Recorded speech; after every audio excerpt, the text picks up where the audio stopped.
السلام علیکم ورحمۃ اللہ وبرکاتہ۔ الحمدللہ وکفا وسلام علی حبیبہ المصطفیٰ، اما بعد فاعوذ باللہ من الشیطان الرجیم، بسم اللہ الرحمن الرحیم۔ یا ایہا الذین آمنوا قوا انفسکم واہلیکم نارا وقودها الناس والحجارہ علیہا ملائکۃ غلاظ شداد لا یعصون اللہ ما امرہم ویفعلون ما یؤمرون، صدق اللہ مولانا العظیم۔ بارگاہ رسالت مآب صلی اللہ تعالی علیہ وسلم میں درود پاک کا ہدیہ پیش کریں۔ اللہم صلی علی سیدنا و مولانا محمد معدن الجود والکرم وآلہ واصحابہ الکرام وابنہ الکریم وبارک وسلم صلاۃ دائمۃ سرمدا ابدا۔ رمضان المبارک کا آخری عشرہ چل رہا ہے اور تقریباً سارے لوگوں کو یہ معلوم ہے کہ رمضان المبارک کے 3 حصے مشہور ہیں، یعنی پہلے 10 دن اس کو عشرہ اولیٰ کہتے ہیں، اور بیچ والے جو 10 دن ہیں وہ عشرہ وسطیٰ ہیں یا عشرہ ثانیہ ہیں، اور آخری والا جو عشرہ ہے وہ عشرہ اخیرہ ہے۔ عشرہ کہتے ہیں 10 کو۔ تو پہلے والے 10 روز جو رمضان کے ہیں ان کے متعلق یہ بات مشہور ہے کہ وہ رحمت کے لیے خاص ہیں۔ دوسرے والے جو 10 دن ہیں رمضان المبارک کے، وہ اللہ تبارک و تعالیٰ کی اس میں مغفرت عام ہوگی، یہ بندوں کے لیے یہ 10 دن مغفرت کے لیے خاص ہیں۔ اور آخری والے جو 10 دن ہیں رمضان المبارک کے، وہ ہیں جہنم سے آزادی کے لیے۔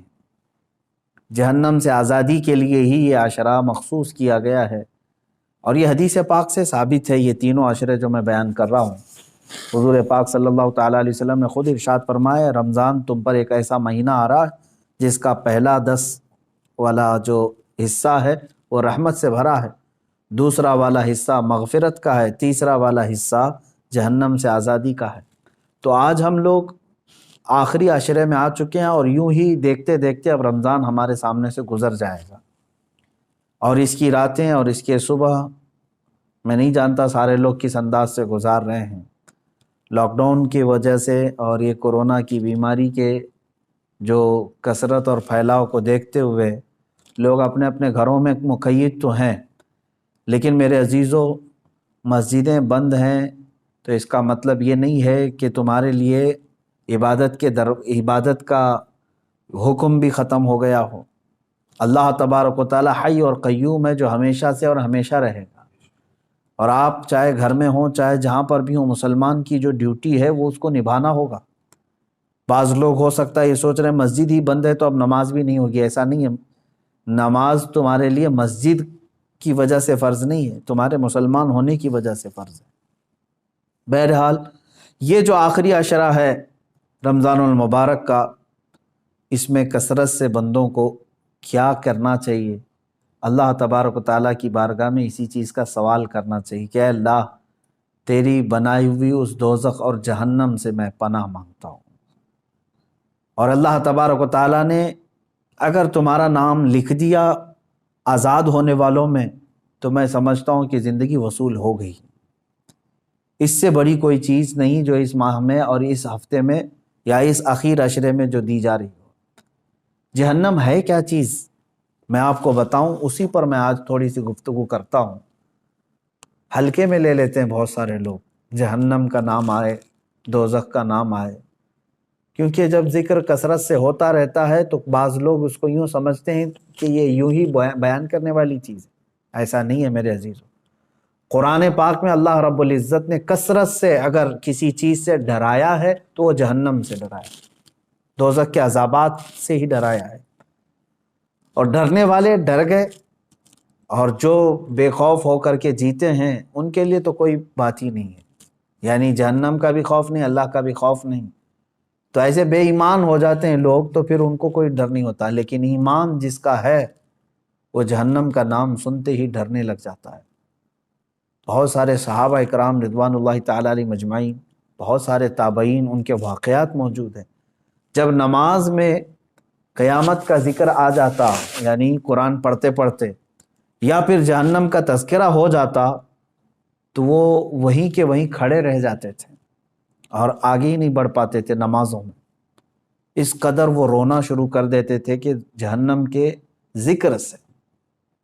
ایک نوجوان صحابی ہیں، رات کے وقت وہ جہنم کا تذکرہ کرتے کرتے نماز میں کھڑے رہ گئے، یہاں تک کہ ان کی ایک ہی رکعت وہ صبح تک ہوئی، نماز کو آگے بڑھا ہی نہیں سکے، اتنا روتے رہے۔ رسول پاک صلی اللہ تعالیٰ علیہ وسلم کی بارگاہ میں صبح حاضر ہوئے تو حضور نے دیکھتے ہی فرمایا کہ اے نوجوان، تیرے رونے نے اور تیرے جہنم کے تذکرے نے عرش کے ملائکہ کو رلا دیا، عرش کے فرشتے بھی جو ہے تمہارے اس جہنم کے تذکرہ کرنے پر اور ندا دینے پر رو پڑے۔ اب اندازہ کریں اللہ کے وہ ملائکہ جو معصوم ہیں، معصوم کا مطلب سمجھتے ہیں جن سے خطا ممکن ہی نہیں ہے، وہ اللہ کے عذاب سے اور جہنم سے ڈر کر کے رونے لگ جاتے ہیں۔ سیدنا عیسیٰ علیہ الصلوۃ والتسلیم کے متعلق ایک بات ملتی ہے، ایک پہاڑ کو آپ نے دیکھا جو معلق ہے، تو آپ نے رب تعالیٰ سے اجازت مانگی کہ اے اللہ اس پہاڑ کو قوت دے دے گویائی کی کہ وہ مجھ سے بات کرے۔ پہاڑ سے آپ نے پوچھا کہ تو معلق کیسے ہے؟ تو اس پہاڑ نے کہا کہ جب میں نے یہ آیت سنی کہ دوزخ کا ایندھن سمجھتے ہیں نا، جو چیز آگ بھڑکانے کے لیے ڈالی جاتی ہے، جیسے آپ تیل ڈالتے ہوں گے، مٹی کا تیل ڈالیں تو آگ بھڑک جاتی ہے، پیٹرول ڈالو، ڈیزل ڈالو، یہ ایندھن ہے۔ جہنم کی آگ بھڑکانے کے لیے ایندھن کیا ہے؟ پتھر ہیں اور انسان ہیں۔ وہی آیت میں نے ابھی پڑھی بھی ہے، اللہ تعالیٰ فرماتا ہے وَقُودُهَا النَّاسُ وَالْحِجَارَةُ، انسان اور پتھر جہنم کا ایندھن ہوں گے، جب جب ان کو ڈالا جائے گا آگ بھڑکتی رہے گی۔ تو وہ اس پہاڑ نے جواب دیا کہ جب میں نے یہ سنا کہ جہنم کا ایندھن پتھر ہوں گے تو میں خوف سے لرزنے لگ گیا کہ ان پتھروں میں بھی ہوں گا کہ مجھے جہنم میں ڈال کر کے آگ بھڑکائی جائے۔ تو میں رب تبارک و تعالیٰ کی بارگاہ میں امان کے لیے رو رہا ہوں۔ عیسیٰ علیہ السلام نے اللہ کی بارگاہ میں اس کی سفارش کی، اللہ تبارک و تعالیٰ نے امان کا وعدہ عطا فرمایا۔ اور آپ کیا سمجھتے ہیں کہ یہ جو پہاڑ ہل جاتے ہیں، چٹانیں کھسک جاتی ہیں، قرآن میں ہے، اللہ تعالیٰ فرماتا ہے وَإِنَّ مِنَ الْحِجَارَةِ لَمَا يَتَفَجَّرُ مِنْهُ الْأَنْهَارُ، بعض پتھروں کو تم دیکھو گے کہ وہ پھٹ جاتے ہیں، پانی کا جھرنا نکلتا ہے۔ یہ فالز کیا ہیں؟ آبشار۔ وَإِنَّ مِنْهَا لَمَا يَشَّقَّقُ فَيَخْرُجُ مِنْهُ الْمَاءُ، اور تم دیکھو گے کبھی پھٹیں تو اس میں سے پانی نکل جائے۔ وَإِنَّ مِنْهَا لَمَا يَهْبِطُ مِنْ خَشْيَةِ اللَّهِ، اور بعض پتھر ایسے ہیں کہ جب وہ ہل جاتے ہیں، گر جاتے ہیں، کس وجہ سے؟ اللہ فرماتا ہے من خشیت اللہ، اللہ کے خوف سے۔ یہ دنیا میں جو چٹانیں اور پتھر کھسک جاتی ہیں، یہ اللہ کے خوف سے، ڈر سے اپنی جگہ چھوڑ کر کے ہل جاتے ہیں۔ جہنم کا تذکرہ میرے عزیزو اگر انسانوں کو نہیں ہلاتا ہے تو گویا کہ پھر ہمارے دل پتھر سے زیادہ سخت ہو گئے، ڈر ہی نہیں ہے، خوف ہی نہیں ہے۔ اب سنو، یہ آخری عشرہ ہے، پھر بھی تو ہمیں نیند چھوڑتی نہیں ہے۔ دن لہو میں کھونا تجھے، شب صبح تک سونا تجھے، شرم نبی خوف خدا یہ بھی نہیں وہ بھی نہیں۔ یہ شعر تو آج پورا صاف نظر آتا ہے کہ آج زندگی گزارنے کے طریقے جو بنا لیے ہمارے بچوں نے، نوجوانوں سے۔ میرے عزیزو، یہ آخری عشرہ جس طرح سے اب گزارا جا رہا ہے، افسوس کی بات ہے۔ رسول پاک صلی اللہ تعالیٰ علیہ وسلم نے ارشاد فرمایا میں نے دو لوگوں کو سوتے ہوئے کبھی نہیں دیکھا۔ وہ کون دو لوگ ہیں؟ توجہ چاہتا ہوں۔ دو لوگ کبھی نہیں سوئیں گے۔ مثلا کبھی نہیں سونے کا مطلب یہ ہے کہ زیادہ نہیں سوئیں گے، سوتے سوتے تھوڑی نہ گزارے۔ کون؟ فرمایا ایک وہ شخص جس کو کسی چیز کی طلب ہے، انتظار میں بیٹھا ہوا ہے، وہ نہیں سوئے گا۔ گاڑی ابھی آنے والی ہے، اس کے انتظار میں کھڑا ہے، تو سوئے گا تو پتہ نہیں کب آئی کب چلی گئی۔ جو کسی چیز کی طلب میں بیٹھا ہے وہ نہیں سوتا، دوسرا جو کسی چیز سے ڈرا ہوا ہے وہ بھی نہیں سوتا۔ مثال کے طور پر ادھر سے بھی ادھر سے بھی ادھر سے بھی دشمن کا خوف ہے تو کیا اسے نیند آئے گی؟ نہیں سوئے گا۔ جو بندہ کسی چیز کی طلب میں ہے وہ بھی نہیں سوتا، اور جو کسی چیز کے خوف میں ہے وہ بھی نہیں سوتا۔ میرے آقا صلی اللہ تعالیٰ علیہ وسلم فرماتے ہیں تو پھر جس کو جنت کی طلب ہے وہ سو کیوں رہا ہے، اور جس کو جہنم کا خوف ہے وہ سو کیوں رہا ہے؟ اور یہ حدیث کے کئی الفاظ ہیں۔ میرے آقا صلی اللہ تعالیٰ علیہ وسلم نے فرمایا کہ سونے والوں میں نہ رہو، یعنی کثرت سے سو کر کے اپنے دن اور رات کاٹ لیے تو نہ تم اس طلب کو پا سکو گے جس کے لیے دعائیں کرتے ہو، جنت چاہیے جنت چاہیے۔ ارے جس چیز کی طلب ہے سو کر کے چاہیے تمہیں، اور جہنم سے ڈرتے بھی ہو پھر بھی سوئے ہوئے ہو۔ حضور پاک صلی اللہ تعالیٰ علیہ وسلم سونے والوں کے پاس سے گزرے اور پھر یہ ارشاد فرمایا، میں نے نہیں دیکھا کہ جہنم سے ڈرنے والے اس طرح سوتے ہیں۔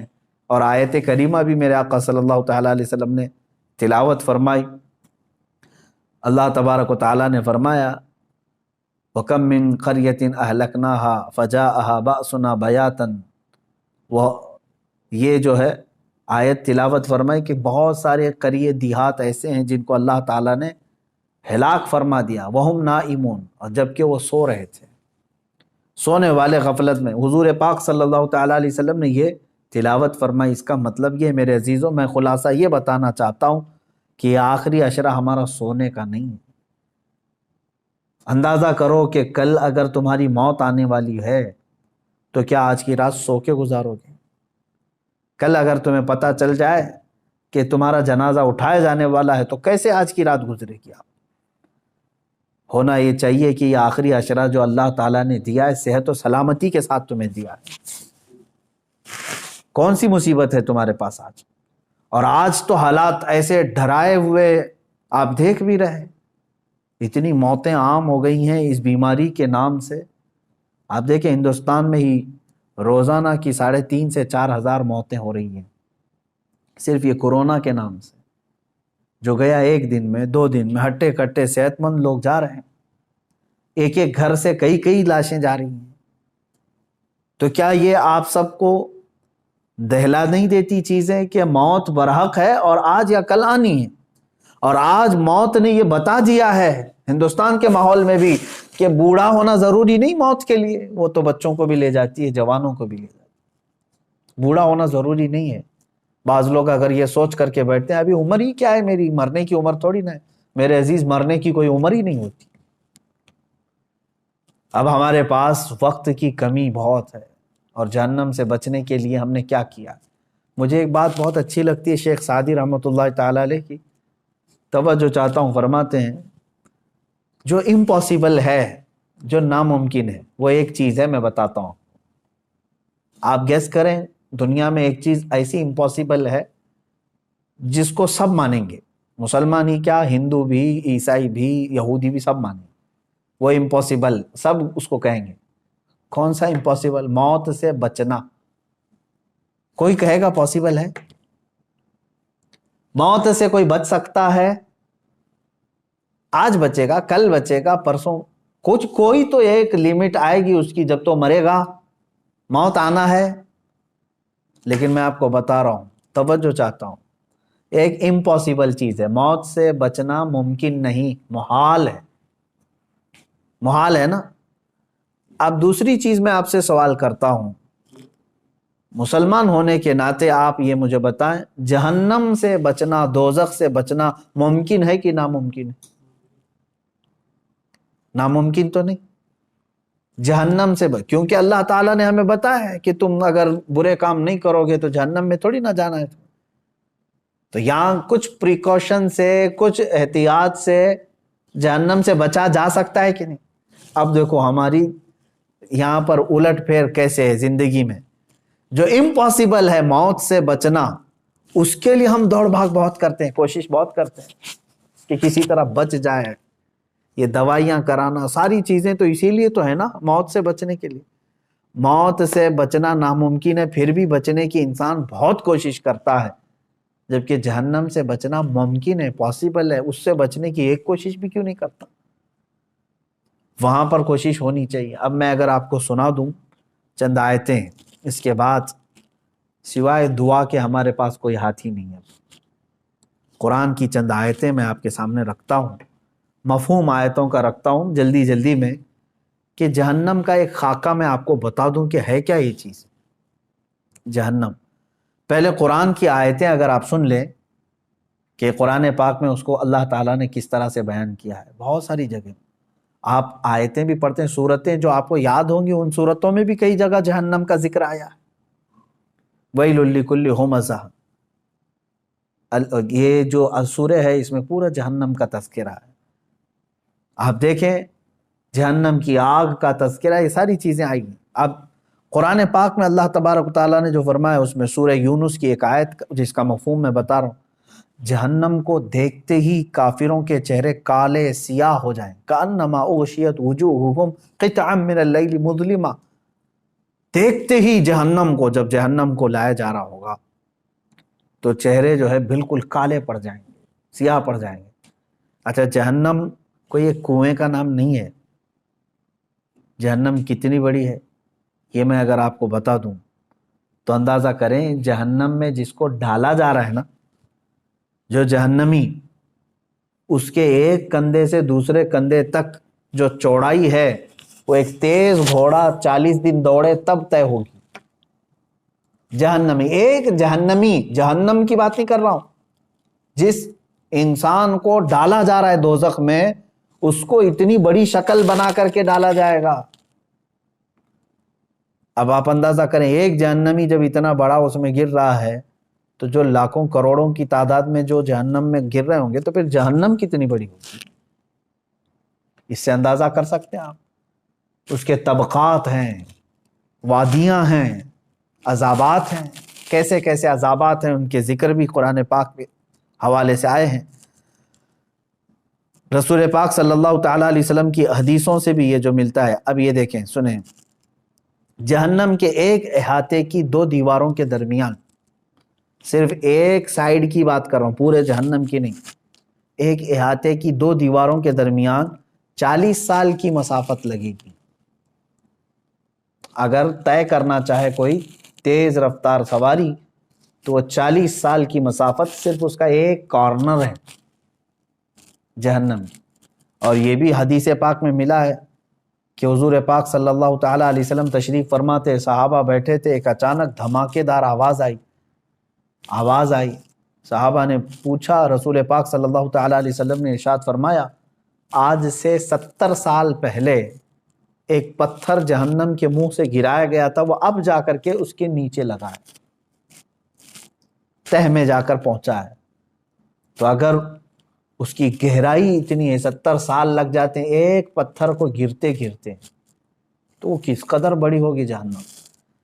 جب جہنم کو لایا جا رہا ہوگا، اس کو زنجیریں پہنا کر کے، کڑیاں ڈال کر کے فرشتے لا رہے ہوں. کتنے فرشتے لا رہے ہوں گے جانتے ہیں آپ؟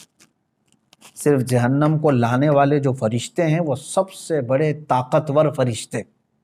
جہنم کو کھینچ کر کے میدان محشر میں جب لایا جا رہا ہے، توجہ چاہے، جب وہ فرشتے لا رہے ہوں گے تو کل تعداد جو بتائی گئی ہے بعض روایت میں 490 کروڑ فرشتے صرف اس کو تھامے ہوں گے، جس میں سے ایک فرشتے کی طاقت اتنی ہے، اللہ اکبر، کہ وہ دنیا کے سارے پہاڑوں کو اٹھا سکتا ہے. 490 کروڑ فرشتے جہنم کو کھینچ کر لا رہے ہوں گے. اب اور دیکھیں آپ، میں بتاتا ہوں، اس کو جو زنجیریں پہنائی گئی ہوں گی، ہر زنجیر کو 70,000 فرشتے پکڑے ہوں گے. ہر زنجیر کو اس طرح کی 70,000 زنجیریں اسے لگی ہیں، فرشتے اسے کھینچ کر کے لا رہے ہیں. اور جب میدان محشر میں وہ جہنم کو لایا جائے گا، آگ اگلتی ہوئی جب وہ آ رہی ہوگی، اب یہ بات پڑھتے ہی دل دہل جاتا ہے میرا کہ جیسے مجرمین کو دیکھے گی جہنم، جن کے لیے دوزخ لکھ دیا گیا ہے یا ان کو دوزخ میں جانے کا آرڈر ہو گیا، تو جیسے ہی وہ مجرمین کو میدان قیامت میں جہنم دیکھے گی، یہ 490 کروڑ فرشتوں کے بھی ہاتھ چھوڑا کر کے بھاگنے لگی. ان سے بھی وہ ہاتھ چھوڑا کر کے ان مجرمین کی طرف بھاگے گی. اسے روکا جائے گا، زنجیریں کھینچ لی جائیں گی. کس کی طرف جائے گی؟ مجرمین کی طرف نگلنے کے لیے. کہ مجھے بھوک زیادہ ہے اور یہ مجرمین مجھے دیے جائیں. تو میدان قیامت میں آگ اگلتے ہوئے جہنم مجرمین کی طرف دوڑتی ہوئی آتی ہے. یہ سوچ کر کے ہی دل دہل جاتا ہے. اور پھر قرآن پاک میں اللہ تعالیٰ فرماتا ہے سورہ قاف میں یوم نقول لجہنم حل امتلأت وتقول حل من مزید. وہاں کافروں کو مشرکوں کو ڈالا جا رہا ہے دوزخ میں. کس طرح سے ڈالا جاتا ہے وہ بھی دیکھیں. قرآن میں ہے اللہ فرماتا ہے وَإِذَا أُلْقُوا مِنْهَا مَكَانًا ضَيِّقًا مُقَرَّنِينَ دَعَوْا هُنَالِكَ ثُبُورًا. جب ڈالا جاتا ہے تو ایسی تنگ و تاریک جگہ سے ڈالا جاتا ہے. ظاہر سی بات ہے وہ داخل کیے جانے کی جگہ تاریک ہوگی. تاریک کا مطلب ایک تو اندھیری اور ایک تنگ. جیسے تلوار کی انی کو کسی جگہ پھنسایا جاتا ہے, کہا جاتا ہے کہ جہنمی کو اس طرح سے گھساتے ہوئے ڈھکیلا جائے گا وہ چھوٹی سی جگہ سے جہنم میں جب اسے گرایا جائے گا. اور کافروں کو ایک تنگ اور تاریک جگہ پر ایسے ڈالا جائے گا کہ وہ ایک دوسرے کو چپک رہے ہوں گے جہنم کے اندر, اور بھرا جا رہا ہوگا انہی جہنم کے جہنمیوں سے. اب اللہ تعالیٰ فرماتا ہے پھر جہنم کو اللہ تعالیٰ پوچھے گا حل امتلأت, کیا تو بھر گئی, سیراب ہو گئی, تیرا پیٹ بھر گیا. وہ تقول حل من مزید, تو جہنم پھر یہ کہے گی کہ اے مولا اور کچھ زیادہ ہو تو دے دے, اور کچھ مجرمین ہو تو دے دے. وہاں پر مجرمین چھاٹے جا رہے ہوں گے, دوزخ میں گرائے جا رہے ہوں گے. میرے عزیزو, جہنم کا تذکرہ یہ عام بات نہیں ہے. اور یہ دیکھیں حضور پاک صلی اللہ تعالیٰ علیہ وسلم ارشاد فرماتے ہیں کہ جہنمی اس قدر آنسو بہائیں گے وہاں پر دوزخ میں, روئیں گے, اتنا روئیں گے کہ ان کے آنسوؤں میں کشتیاں چلائی جا سکتی ہیں, اتنا رو رہے ہوں گے وہاں پر. اور جہنم میں جب ڈال دیا جائے گا تو وہ پھنکارے ماریں گے, اس طرح شور ہوگا دوزخ میں, اتنا شور ہوگا کہ ایک دوسرے کی آواز کسی کو نہیں سنائی دے رہی ہوگی. وہ ہر کوئی, کیوں نہیں شور ہوگا کہ جو وہاں پر ان کو زندگی دی جا رہی کیسی ہے جانتے ہیں, آگ کا بچھونا, آگ کا اوڑھنا, اللہ اکبر, آگ کی زنجیریں ان کو پہنائی جا چکی ہوں گی, ہاتھوں میں بھی اور پیروں میں بھی. اور وہاں کا ایک سانپ اونٹ کے برابر اور بچھو خچر اور گھوڑے کے برابر کے, اگر وہ ڈنک مارے تو روایت میں ملتا ہے کہ 40 سال تک اس کا درد محسوس کرے گا وہ. اور جو اس کی چمڑی ہے جہنمی کی, وہ چھوٹی موٹی نہیں ہے, 42 ہاتھ کے برابر کی موٹی چمڑی ہوگی. ایک جہنمی کے جسم پر جو چمڑی ہوگی اس کو جلایا جا رہا ہوگا, اتنا بڑا اس کو بنا کر کے عذاب چکھایا جائے گا. اور قرآن پاک میں اللہ تعالیٰ نے فرمایا فَذُوقُوا بِمَا كُنْتُمْ تَكْفُرُونَ, چکھو اب عذاب جو تم کفر کرتے تھے دنیا میں, بہت کفر کرتے تھے, انکار کرتے تھے, آج چکھو. اللہ تبارک و تعالیٰ کے فرشتے جب جہنمیوں کو لا رہے ہوں گے, کس طرح سے کہا گیا منہ کے بل لائے رہیں گے. بعض کو ان کا منہ دونوں گھٹنوں کے بیچ میں پھنسا کر کے اور وہاں سے ان کی گردن پکڑ کر کے کھینچتے ہوئے دوزخ کی طرف لا رہے ہوں گے, اور بعض کو ان کے پیٹ کی انتڑیاں پیچھے کے مقام سے باہر نکالی جائیں گی اور اس طرح سے انہیں کھینچ کر دوزخ میں ڈالا جائے گا. آپ یہ مت سمجھنا کہ جہنم ہمارے لیے نہیں ہے, کافروں کے لیے, کافروں کے لیے ہمیشہ ہمیش کے لیے. لیکن مسلمان بھی اگر گناہ کرتا ہے تو اپنے گناہوں کی سزا بھگتنے کے لیے اسے دوزخ میں جانا ہوگا, دوزخ میں جانا ہوگا. اور قرآن پاک میں اللہ تعالیٰ فرماتا ہے کلما نضجت جلودہم بدلناہم جلودا غیرہا لیذوقوا العذاب, جب جب تمہاری چمڑی پک جائے گی آگ کی گرمی کی وجہ سے, ہم وہ چمڑی بدل دیں گے, پھر نئی چمڑی لگائیں گے. بدلناہم جلودا غیرہا, یہ 42 ہاتھ موٹی چمڑی جب جل جاتی ہے اللہ تعالیٰ فرماتا ہے پھر وہ بدل کر کے دوبارہ لگائی جائے گی. حضرت کعب احبار رضی اللہ تعالیٰ عنہ تابعی ہیں, فرماتے ہیں ان سے پوچھا گیا کہ حضور یہ کتنے ٹائم پہ بدلی جائے گی, توجہ چاہتا ہوں, روزانہ نئی چمڑی بدلی جائے گی, روزانہ یا مہینے میں؟ حضرت کعب احبار فرماتے ہیں نہیں, 1 گھنٹے میں 70 بار بدلی جائے گی. 1 گھنٹے میں 70 بار وہ چمڑی بدلی جائے گی جہنمی۔ اب وہ جو چیخ و پکار کر رہے ہوں گے تو بھوک کی وجہ سے اور پیاس کی وجہ سے۔ جہنم کا کھانا اور پانی بھی تو سن لو، اس کا بھی ذکر قرآن پاک میں آیا ہے، شجرۃ الزقوم۔ قرآن پاک میں اللہ تعالیٰ نے فرمایا تھوہڑ کا ایک درخت، بہت ہی کانٹے دار پھل، ایک جہنم کا ایک درخت ہے، اس کا پھل دیا جائے گا۔ کہا گیا اس پھل کا ایک دانہ اگر دنیا میں گرا دیا جائے تو سارے جانور اور انسان مر جائیں اس کی کڑواہٹ سے۔ وہ ایک پھل کا،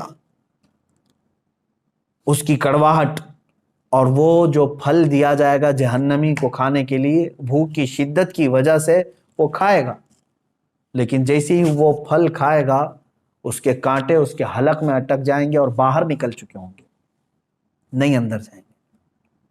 وہ کہے گا کہ مجھے پانی پلایا جائے، پانی بھی مائے حمیم، شرب الہیم۔ سورہ واقعہ پڑھو تو رونگٹے کانپ جاتے ہیں۔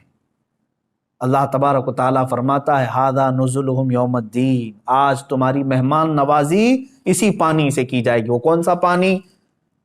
اللہ اکبر، حدیث پاک میں ہے، فرمایا گیا مجرمین کے سڑے ہوئے جسموں سے جو پیپ نکلے گا، خون نکلے گا، اس کو پکایا جائے گا، کھولایا جائے گا، اور وہ پانی اس قدر تیز گرم ہوگا کہ جب جہنمی کو دیا جائے گا پیالے میں تو وہ اس کی تیز گرماہٹ سے اس کا جبڑا زمین پر گر چکا ہوگا، نیچے کا ہونٹ لٹک رہا ہوگا۔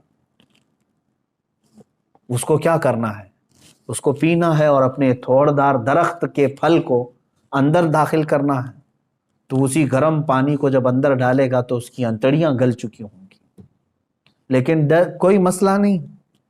آپ سوچتے ہوں گے ارے اتنا سخت عذاب، آگ کا بچھونا، آگ کا اوڑھنا، درخت ایسے، پھل ایسے، بچھو ایسے، سانپ ایسے، تو پھر مرتا کیوں نہیں؟ قرآن میں اللہ نے وہ بھی فرمایا، سورۃ الاعلیٰ کی آیت ہے، اللہ فرماتے ثم لا يموت فیہا ولا یحیا۔ جہنم کا عذاب ایسا ہے کہ یہ دوزخ نہ کسی کو زندہ رکھے گی نہ کسی کو موت دے گی، موت بھی نہیں آنی، مر بھی نہیں سکتے۔ مجرمین وہاں یہی تمنا کریں گے جو دنیا میں موت آنے سے جو ہم ڈرتے تھے، لیکن آج ہم کو چاہیے موت تو دے دی جائے۔ رب تعالیٰ فرماتا ہے نہیں، اب موت کسی کو نہیں آنی ہے، دنیا میں ایک بار آ چکی، آ گئی۔ نہ جنتیوں کو موت آنی ہے نہ دوزخیوں کو موت آنی ہے، یہ ہے دوزخ۔ اس کی چند ہی باتیں میں نے پڑھا میرے عزیزو، اللہ اکبر۔ ایک حدیث پاک ہے مسند احمد کی، یہ بھی حدیث سن لے، میرے آقا صلی اللہ علیہ وسلم سے مروی ہے، جہنمیوں کے سر پر اس قدر کھولتا ہوا گرم پانی ڈالا جائے گا کہ وہ سر میں چھید کر کے پیٹ میں پہنچ جائے گا۔ اگر اوپر سے پانی گرایا جائے تو سر میں سے سوراخ کرتے ہوئے پیٹ میں گر جائے گا، اور پیٹ میں جو کچھ ہو اسے کاٹ ڈالے گا، اور یہ سب کچھ پیٹ سے نکل کر قدموں میں آ گرے گا۔ اللہ اکبر۔ اور یہ جہنمیوں کو ایک اور عذاب ہے، پہاڑ چڑھنے کا عذاب۔ صعود ایک پہاڑ ہے، کہا جائے گا کہ اس پہاڑ کو طے کرو، چڑھو۔ وہ پہاڑ چڑھنے میں انہیں 40 سال لگ جائیں گے، پھر انہیں اتارا جائے گا اور پھر کہا جائے گا پھر پہاڑ چڑھو۔ تو کچھ لوگوں کو یہ پہاڑ چڑھنے کا عذاب دیا جائے گا، یہ قرآن پاک میں بھی ذکر ہے، 70 سال لگ جائیں گے پہاڑ چڑھنے میں۔ جہنمیوں کو مارنے کے لیے جو لوہے کے گرز وہاں پر ہیں اتنے وزنی ہیں کہ سارے انسان اور جنات ملا کر کے بھی اسے اٹھا نہیں سکیں گے، لیکن وہ فرشتے جو عذاب دینے والے فرشتے ہیں وہ سخت ہیبت ناک شکل میں جہنم میں موجود ہوں گے، جو عذاب دے رہے ہوں گے، اور بے رحم، بالکل کسی پر رحم نہیں کھائیں گے۔ حدیث پاک میں یہ بھی ہے جہنم کے دروازے پر عذاب دینے والے 4 لاکھ فرشتے موجود ہوں گے، جن کے چہرے بڑے ہیبت ناک اور سیاہ، اس قدر وہ جسیم کے دونوں کندھوں کے درمیان پرندے کی 2 ماہ کی مسافت کا فاصلہ ہوگا، اتنے بڑے بڑے فرشتے وہاں پر موجود ہوں گے۔ یہ چند تذکرے میں نے احادیث سے کیے، قرآن کی بہت ساری آیتیں ہیں۔ اللہ تبارک و تعالیٰ نے جو ارشاد فرمایا کافروں کے لیے جہنم کا عذاب، جہنم کی آگ جہنمیوں کے چہرے کا گوشت جلا ڈالے گی اور ان کے جبڑے باہر نکل آئیں گے۔ جہنم کی آگ لوگوں کو چکنا چور کرے گی، جہنم میں کافروں کا بند کر کے اوپر سے دروازے بند کر دیے جائیں گے، جہنم میں کافر شور مچائیں گے۔ یہ سب قرآن پاک کی آیتوں کا مفہوم میں نے بتایا۔ اب سنو، جہنم میں جانے والے دو طرح کے لوگ ہوں گے۔ ایک کفر کر کے جا رہے ہیں، کفر یا شرک کر کے جا رہے ہیں، یعنی خدا کا دنیا میں انکار کیا تھا، یا تو پھر ضروریات دین میں سے کسی کا انکار کیا تھا جس کی وجہ سے کافر ہو کر کے مرا۔ یہ جو جانے والوں کی کیٹیگری ہے، یہ ہمیشہ کے لیے جائیں گے دوزخ میں۔ 100 سال، لاکھ سال، کروڑ سال، نہیں پتہ، نان اینڈنگ۔ اس کے بعد انہیں وہاں سے نہیں نکالا جائے۔ دوسری جماعت وہ ہے جو مومن تو تھے، مسلمان تو تھے، لیکن گناہوں میں ملوث تھے، رب تبارک و تعالیٰ کی نافرمانیوں میں ملوث تھے، نمازیں چھوٹی ہوئی ہیں، زکوٰۃ دیے ہوئے نہیں ہیں، روزے نہیں رکھے ہیں، لوگوں کو خیرات نہیں کرتے تھے۔ سورہ مدثر کی آیت ہے، بہت سارے جو مسلمان جہنم میں جائیں گے ان سے پوچھا گیا عن المجرمین ما سلککم فی سقر یتساءلون عن المجرمین، آپس میں مجرمین پوچھتے ہیں تو کیوں آیا دوزخ میں؟ تو اکثر کا جواب کیا ہے؟ قالوا لم نک من المصلین۔ اکثر مسلمان جو دوزخ میں ہوں گے کہتے ہیں ہم نماز نہیں پڑھتے تھے۔ جن کی نمازیں باقی رہ گئی، یاد رکھ لینا دوزخ تمہارے انتظار میں ہے۔ روایات میں یہ بھی لکھا گیا ہے کہ بے نمازی کا نام جہنم کے دروازے پر لکھا جا چکا ہے۔ جو نماز ترک کر کے بیٹھا ہوا ہے، تم نے تھوڑی سی بستر کی نیند کے لیے یہ عشاء کی اتنی میٹھی نماز کو ترک کر دیا، اپنے رب کے حضور جھکنا تمہارے لیے بوجھل ہو گیا۔ تم ٹی وی کے سامنے، موبائل کے سامنے گھنٹوں بیٹھے رہ گئے، اپنے رب کے حضور 3 بار سبحان ربی الاعلیٰ کہنے کے لیے سر نہیں جھکا سکے۔ سر میں کیا ہو گیا تھا؟ بیماری آ گئی تھی، ہتھوڑا پڑ گیا تھا۔ کتنے لوگ ایسے ہیں جو اپنے رب کو بھولے بیٹھے ہیں اور نمازوں سے غافل ہیں۔ ہر ایک کے کھاتے میں پیچھے پلٹ کر کے دیکھو تو تمہاری نمازیں باقی ہیں میرے عزیزوں، اور تم اللہ کے حضور جانے والے ہو۔ آخرت کا سفر بہت قریب ہے تمہارا، اور اس سفر پر جانے والا مردہ کبھی واپس نہیں آتا، اور نہ ہی تم سے کہنے کے لیے کوئی آئے گا کیا تم نے اور ہم نے اپنے ماں باپ اور اپنے بھائیوں کو نہیں دفن کیا ہے؟ ہمارے بڑوں کو اپنے کندھوں سے اٹھا کر لے جا چکے، ہم قبروں میں دبا کر کے آ گئے اور ان کو اللہ کے حوالے چھوڑ کر کے آئے۔ مجھے یہ بتاؤ کہ قبر میں ان کو کیا چاہیے کیا نہیں چاہیے، کبھی آج آ کر کے انہوں نے بتایا ہم کو؟ اسی سے سمجھ لو کہ جس دن تم بھی جاؤ گے، تم بھی بتانے کے لیے اپنے بیٹوں کے پاس کبھی نہیں آنے والے۔ تم پر کیا گزرے گی وہاں پر تم کسی سے کہہ نہیں سکو گے۔ جو کچھ ہے اپنا حساب صاف کر لو میرے عزیزو، ورنہ جہنم کا عذاب انتظار میں ہے۔ اب سوچو، اب یہ ایک روایت میں بتاتا ہوں، جب کافروں کو اللہ تبارک و تعالیٰ دوزخ میں ڈالے گا، اللہ کفر سے محفوظ رکھے۔ یہ اتنی بڑی نعمت تمہارے پاس ہے ایمان کی، ڈرتے رہو، اے اللہ آج تو نے مجھے ہدایت دی ہے، میری موت تک اس پر مجھے قائم رکھ۔ میں سمجھتا ہوں دنیا کی سب سے بڑی دعا یہی ہے کہ اللہ ایمان پر خاتمہ کر دے۔ اگر وہ ایمان پر موت ہوئی ہے تو سب کچھ ٹھیک ہے، بخشش کی امید ہے، قیامت کے دن سفارش سے بخشے جا سکتے ہیں۔ لیکن کفر پر موت ہوئی تو حضور پاک صلی اللہ علیہ وسلم بھی سفارش نہیں کریں گے، کوئی نبی نہیں، کوئی نبی شفاعت نہیں کرے گا، نہ سفارش کرے گا۔ گنہگاروں کے لیے سفارش ہے، کافروں کے لیے نہیں ہے۔ اب جب وہ دوزخ میں ڈالے جائیں گے، دوزخ کے جو داروغہ ہیں فرشتے، ان کا نام مالک ہے، حضرت مالک علیہ السلام۔ یہ فرشتے دوزخ کے داروغہ ہیں، دروازے پر ہوں گے، اور بہت سخت ترین ہیبت ناک شکل کے ساتھ جب لوگوں کو اندر ڈھالا جائے گا، وہ چیخ و پکار کریں گے بہت، یہاں تک کہ پکارتے پکارتے ان کے 1000 سال ہو چکے ہوں گے۔ کس کو پکاریں گے؟ حضرت مالک کو۔ کہتے ہیں کہ ہمارے رب سے ہماری بات کرا دو۔ 1000 سال کے بعد حضرت مالک پوچھتے ہیں کیا تم کیا کہنا چاہتے ہو جہنمی ہو؟ یہاں عذاب میں گرفتار یہ جہنمی 1000 سال تک پکارتے رہے، تب ان کا جواب دیتے ہیں تو سارے جہنمی کہتے ہیں بس ہمارے رب سے ہماری بات کرا دو، ایک بار اللہ سے ہماری بات کرا دو۔ فرشتہ تو کوئی رحم کرنے کو تیار ہی نہیں ہے، فرشتے کچھ نہیں ہیں، جتنا ان کو آرڈر دیا گیا ہے اتنا پورا کر کے رہیں گے۔ وہ اپنی جانب سے نہ کسی کو معاف کریں گے نہ کسی کو ہلکا کریں گے۔ تو حضرت مالک فرماتے ہیں اللہ رب العزت جلال میں ہے اور قہر میں ہے، میری بات کرنے کی جرات نہیں ہے۔ پھر 1000 سال تک وہ پکارتے رہیں گے۔ دوسرے 1000 سال کے بعد حضرت مالک پھر پوچھتے ہیں کیا چاہیے؟ تو کہتے ہیں کہ اپنے رب سے ہماری بات کرا دو، اللہ سے بات کرا دو۔ حضرت مالک کہتے ہیں میں رب تبارک و تعالیٰ کی بارگاہ میں گزارش کروں گا لیکن میری جرات نہیں ہے ابھی۔ پھر 1000 سال گزر گئے۔ 3000 سال کے بعد حضرت مالک رب تعالیٰ کے حضور عرض کرتے ہیں اے مولا، جن کو تو نے جہنم میں ٹھونس دیا ہے، داخل کر دیا ہے، وہ سب پچھلے 3000 سال سے چیخ رہے ہیں، پکار رہے ہیں، دوزخ کے سخت ترین عذابات میں گرفتار۔ اللہ تبارک و تعالیٰ فرماتا ہے وہ کیا چاہتے ہیں؟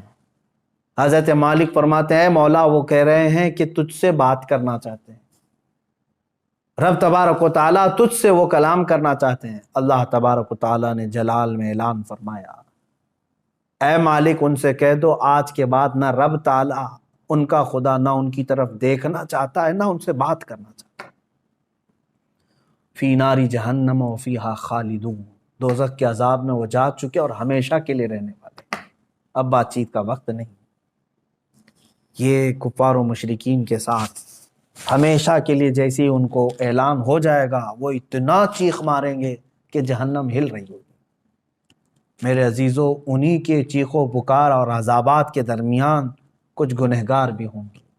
اسی لیے آپ دیکھیں پورے رمضان المبارک کی تراویح جب پڑھتے ہیں تو آپ کو شاید ہو سکتا ہے جہاں پر بھی پڑھتے ہوں، اکثر تو میں نے دیکھا ہے ہمارے ہاں تو رواج یہی ہے، ہر 4 رکعت پر ہم دعا یہی کرتے ہیں اللہم اجرنا من النار، اللہم اجرنا من النار۔ یہ کیا چیز ہے؟ ہم اللہ کی بارگاہ میں کہتے ہیں اے اللہ مجھے جہنم سے بچا لے، اے اللہ مجھے جہنم سے بچا لے، اے اللہ مجھے جہنم سے بچا لے۔ آج ہر مومن کو چاہیے کہ یہ آخری عشرہ جہنم سے آزادی کا عشرہ ہے، تم سو کر کے نہ گزارو بلکہ اسے پکارو۔ ہاں ایک بات یہ بھی ہے کہ اس کا وعدہ ہے کہ ان راتوں میں اللہ تعالیٰ بے حساب بندوں کی بخشش کرتا ہے، جہنم سے آزادی کا انہیں پروانہ دیتا ہے، جا فلاں کا بیٹا آزاد ہے، فلاں کا بیٹا آزاد ہے۔ کیا ہی خوش قسمت ہیں وہ لوگ جن کا نام آج کی رات پکارا جا رہا ہو کہ فلاں آزاد ہو گیا، لیکن اس کے لیے میرے عزیزو دل سے پکارنا ضروری ہے، جہنم کا خوف بھی دل میں رہے اور رب تعالیٰ کی رحمت سے امید بھی لگی رہے۔ اور حضرت سفیان ثوری رضی اللہ تعالیٰ عنہ کا وہ قول مجھے یاد آتا ہے، آپ فرماتے تھے اے اللہ، ایک تابعی ہیں، تابعی صحابہ کو جنہوں نے دیکھا وہ تابعی بڑے نیک، ان کی بہت ساری عبادتیں، لیکن کیسے کہتے ہیں دیکھو اللہ کی بارگاہ میں یوں عرض کرتے ہیں اے اللہ میرے اعمال کے حساب سے میں تیری جنت الفردوس کا لائق تو نہیں ہوں، میں تیری جنت میں جانے کا اہل تو ہوں نہیں، لیکن اے مولا تیری دوزخ کا عذاب سہنے کے قابل بھی نہیں ہوں، میں ایسا کمزور کہ دنیا کے مچھر کے کاٹنے پر بھی لگ جاتا ہوں، تیرے دوزخ کے ہولناک عذابات کا سامنا کیسے کر پاؤں گا؟ اب بچتا کیا ہے؟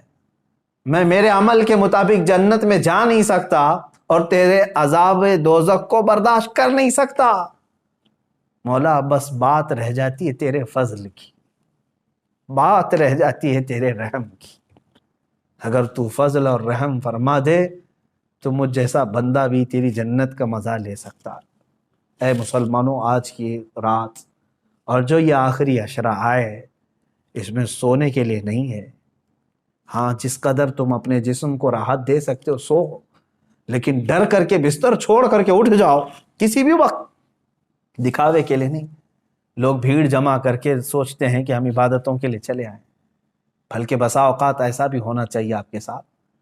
حضور صلی اللہ تعالیٰ علیہ وسلم نے اپنے رب تعالیٰ سے پوچھا کہ مولا تجھے تیرے بندوں میں سب سے زیادہ پسندیدہ بندے کون ہیں؟ اللہ تعالیٰ نے جو فرمایا وہ 3 قسم کے ہیں، اس میں سے میں ایک ذکر کرتا ہوں۔ فرماتے ہیں اللہ نے یہ فرمایا کہ جب دنیا سو رہی ہو تو میرا بندہ بستر چھوڑ کے میرے لیے کھڑا ہو گیا، اللہ فرماتا میں اس کی طرف بہت جلدی متوجہ ہوتا ہوں کہ اپنی راحت اپنا سکون چھوڑ کر کے بستر چھوڑ کر کے کھڑا ہو گیا، کون سی چیز اس کو رات میں کھڑا کر رہی ہے؟ صرف اسے اس کے رب کی محبت کھڑا کر رہی ہے اور اس کے عذاب کا ڈر اسے کھڑا کر رہا ہے۔ میں نے جو آیت کی تلاوت کی تھی شروع میں، اس کا مفہوم یہی ہے۔ اللہ فرماتا ہے، ایمان والو، یا ایھا الذین آمنوا قوا انفسکم، اپنے آپ کو بچاؤ، واہلیکم، اور اپنے گھر والوں کو بچاؤ۔ کس سے بچائیں؟ نارن وقودھا الناس والحجارہ، اس جہنم سے بچا لو اپنے آپ کو۔ اللہ فرما رہا ہے اس جہنم سے اپنے آپ کو اور اپنے گھر والوں کو بچا لو، جس کا ایندھن میں نے انسانوں کو اور پتھروں کو بنایا ہے۔ کہیں ایسا نہ ہو کہ میرے عزیز ہو ہم بھی اس دوزخ کا ایندھن بن جائیں۔ جب آگ ٹھنڈی پڑنے لگے تو انسانوں کو اس میں جھلسا دیا جائے گا، داخل کر دیا جائے گا، حتیٰ کہ جب پتھر روتے ہیں تو پھر ہمارے دل کیسے سخت ہیں کہ ہم اس ڈر سے کیوں نہیں روتے، اللہ کے عذاب سے۔ آپ مجھے بتا دیں، کسی کے پاس آج گارنٹی لیٹر ہے آپ کے پاس کہ تو دوزخ میں نہیں جا سکتا؟ مجھے بتا دو، کسی کے پاس یہ گارنٹی لیٹر موجود ہے کہ تو دوزخ میں نہیں جا سکتا؟ میرے عزیزو، ہمارے کسی کے پاس ایسی کوئی بھی چیز نہیں۔ ہمارے پاس تو کیا ہے؟ صحابہ کرام کو جب حضور نے فرما دیا تھا کہ تم جنتی ہو، اس کے باوجود حضرت عمر اتنا روتے تھے کہ ان کی آنکھوں کے نیچے کالا حلقہ بن گیا تھا، کالا حلقہ بن گیا تھا۔ صحابہ، تابعین، اولیاء، حضرت عمر ابن عبدالعزیز رضی اللہ تعالیٰ عنہ، عید کا دن ہے، اب رمضان کے بعد عید کے لیے ہم سب زور شور سے تیاریوں میں رہتے ہیں، گھر میں بیٹھے رو رہے تھے۔ جن کے پورے قرآن پاک کی تلاوت اور روزوں کے ساتھ رمضان گزرا، عید کے لیے لوگ نئے کپڑوں کے ساتھ جب تھے، آپ رو رہے تھے۔ لوگ آئے آپ کو بلانے کے لیے، چلیں آج عید کا دن ہے۔ آپ نے فرمایا، مجھے ڈر لگتا ہے کہ کہیں میرے روزے میرے منہ پہ مار دیے گئے ہوں گے، میری تلاوتیں پھینک دی گئی ہوں گی، تو میری کون سی عید ہے؟ کیا پتا کہ قبول ہوئی کہ نہیں ہوئی۔ یہ وہ اولیاء کاملین تھے جو ڈر سے تھر تھر کانپتے بھی تھے، لیکن اللہ کی ذات سے ایک امید بھی لگائے رہتے تھے۔ آج میرے عزیزو، یہ آخری عشرہ گناہوں سے توبہ کا بھی ہے، جہنم سے آزادی کا ہے۔ اور جب میرے آقا نے فرما دیا کہ رمضان کا آخری عشرہ جہنم سے آزادی کا ہے، تو کیوں نہ ہم آزادی لیں۔ اور ایک اور بڑی بات میں بتا کر اپنی گفتگو کو سمیٹتا ہوں۔ حضور نے فرمایا، وہ شخص ہلاک و برباد ہو جائے جو رمضان کو پایا اور اس کا احترام نہیں کر سکا۔ حضور نے اس کے لیے ہلاکت کی دعا فرما دی۔ رمضان تو اسے ملا لیکن اس کا احترام نہیں کر سکا، اس کا حق ادا نہیں کر سکا، ایسا شخص ہلاک و برباد ہو جائے۔ اللہ تبارک و تعالیٰ اس ہلاکت و بربادی سے ہمیں محفوظ فرمائے۔ میں آخر میں صرف اتنی دعا کروں گا، اللہم انا نسألک الجنۃ ونعوذ بک من النار، اللہم انا نسألک الجنۃ ونعوذ بک من النار، اللہم انا نسألک الجنۃ ونعوذ بک من النار۔ اے اللہ، ہم تیری جنت کا سوال کرتے ہیں اور تیری دوزخ سے پناہ مانگتے ہیں۔ اے کریم خدا ارحم الراحمین، دوزخ کے دروازوں سے ہم کو دوری عطا کر دے۔ مولا، میرے اعمال کا بدلہ تو جہنم ہی ہے۔ اے کریم خدا، تو اگر فضل فرمائے، تو اگر رحم فرمائے، کریم تیرے کرم کے صدقے ہم جیسے نکمے بھی جہنم سے آزاد ہو سکتے ہیں۔ مولا، اگر ہم جیسوں کو تو نے معاف کر دیا تو تیرے خزانے میں کوئی کمی بھی نہیں ہوگی۔ اے رب ذوالجلال، یہ رمضان المبارک کا آخری عشرہ ہے، یہ جہنم سے آزاد ہونے والوں کے لیے، اور تو بے پناہ لوگوں کو آزاد کرتا ہے۔ کاش مولا ہم جیسوں کا بھی نام ان آزاد ہونے والوں میں شامل کر لے۔ مولا، تیرا فضل و کرم و احسان ہے۔ اس رمضان کے آخری عشرے میں مولا ہم تجھ سے صرف اور صرف یہی سوال کرتے ہیں کہ مولا ہم کو جہنم سے آزادی کا پروانہ عطا فرما دے۔ اے رب ذوالجلال احسن الخالقین، ہمارا یہ کمزور جسم عذابات کو سہنے کے قابل نہیں، ہم نے گناہ اپنے عیش بھر کیے ہیں مولا، تیری نافرمانیاں بھی ہوئی ہیں، لیکن تو رحیم ہے مولا، تو ستار ہے، تو غفار ہے، تو مولا بے سبب معاف فرماتا ہے۔ اے کریم خدا، ہم سب کے حساب میں آسانیاں عطا فرما۔ ارحم الراحمین، ہم سب کے لیے تو جنت کے دروازے کشادہ فرما۔ اے اللہ، جب ہماری موت قریب آئے تو ہمیں توبہ کی توفیق نصیب فرما۔ مولا، ایمان پر خاتمہ بالخیر عطا فرما۔ وصلی اللہ تعالی علی خیر خلق محمد وآلہ وصحبہ اجمعین برحمتک